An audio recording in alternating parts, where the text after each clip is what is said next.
Hi guys, kita nak buat volcano. Volcano on the table. And we put some soda. What is that, Jack? Baking soda. Make And it. then kita letak.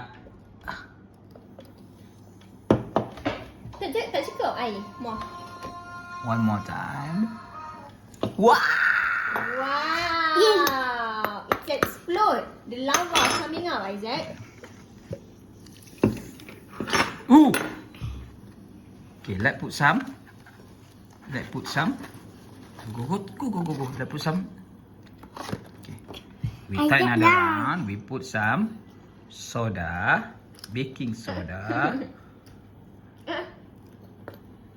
Let's in. And this. Water. And water. 100 plus. Whoa! Isaac, do you like it? Like it. Alright. So good.